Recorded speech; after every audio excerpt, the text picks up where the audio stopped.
Teman-teman tahu nggak sih, data dari UNESCO menyebutkan minat baca masyarakat Indonesia hanya sekitar 0,001%.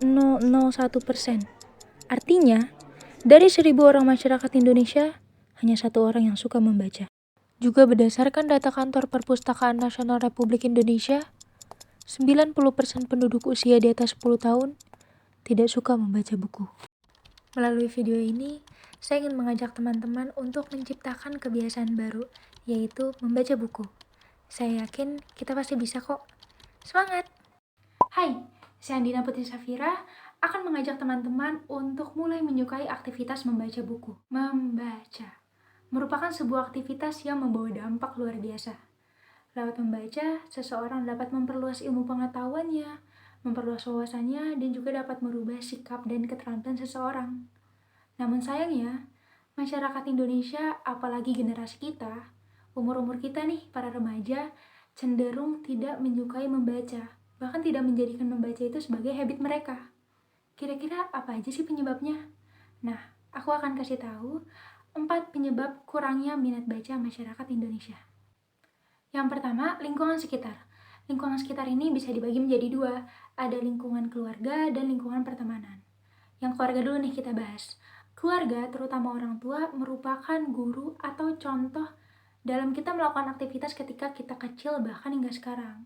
Biasanya orang tua itu cenderung untuk mengajarkan anaknya mengeja atau membaca sampai anaknya itu bisa baca sendiri.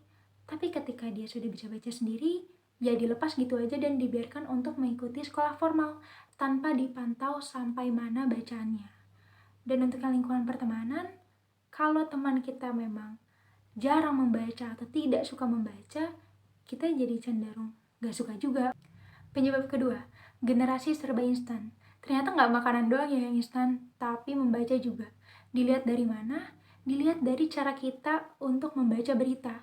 Biasanya kita tuh baca berita cuma dari judulnya doang, yang bisa dibilang mungkin terkesan lebay, terus kita gak baca isinya. Bahkan biasanya kita terima mentah-mentah, dan juga kita kirimkan mentah-mentah. Dan itu juga menyebabkan kalau kita ini mudah untuk dikonsumsi hal-hal yang hoax, karena kita memang tidak menelaah dan tidak membaca secara menyeluruh. Yang ketiga, perkembangan teknologi. Seiring perkembangan zaman, perkembangan teknologi juga semakin canggih. Terlihat dari betapa canggihnya laptop, tablet, atau handphone kita.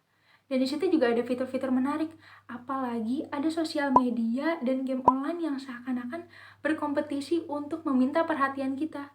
Jadi kita rela tuh, bahkan gak kerasa kita udah berjam-jam menghabiskan waktu di sana.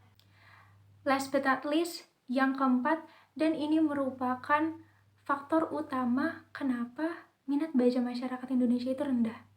Apa? Diri sendiri. Karena kalau misalkan seandainya diri kita itu memang sudah dibentuk atau mempunyai minat membaca, faktor eksternal yang sebelumnya tadi saya sebutkan itu ya gak bakal ngaruh. Karena memang dari awalnya kita suka baca dan ingin terus membaca, ya kita gak akan terpengaruh. Terus solusinya gimana dong? Gimana caranya supaya aku bisa baca buku dan aku suka baca buku? Nah, sebelum ke sana, teman-teman harus tahu dulu nih jawaban dari kenapa saya harus baca buku.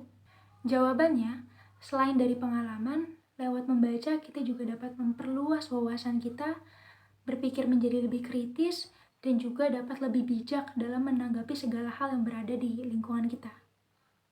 Lalu, lewat membaca, kita juga dapat menemukan jawaban atas keresahan yang ada di dalam diri kita. Buku self-improvement misalnya. Dan terakhir, sebuah buku juga bisa menjadi teman. Hah? Kok bisa? Gimana caranya?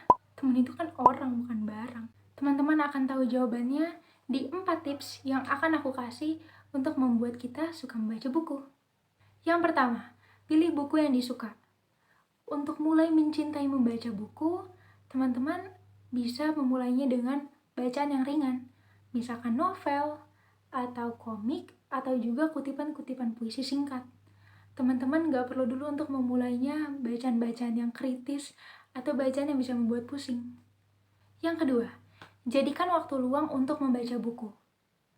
Kalau misalkan sebelumnya teman-teman memilih untuk main game online, hangout sama teman-teman, ngegibah, atau main media sosial, coba deh diganti sama membaca buku. Yang ketiga, jadikan buku sebagai teman. Nah, jawabannya di sini. Jadikan buku sebagai teman bisa diartikan sebagai, biasanya kalau misalkan kita sedih, atau kita jatuh cinta, kita emosi, resah, kita akan cenderung membaca buku yang relate sama perasaan kita saat ini. Yang terakhir, atau yang keempat, paksakan diri kamu. Yang bisa mengontrol kegiatan apa yang kamu lakukan, apa yang tidak kamu lakukan, apa yang konsisten akan kamu lakukan seterusnya setiap hari, yaitu kamu sendiri. Orang lain itu bisa dibilang hanya menjadi penonton aja. Mungkin proses untuk menanamkan habit membaca buku agak panjang dan agak melelahkan, tapi percaya deh, manfaatnya akan kamu rasain sendiri. Karena nggak rugi kok jatuh cinta sama buku. Jadi, kapan mau mulai membaca?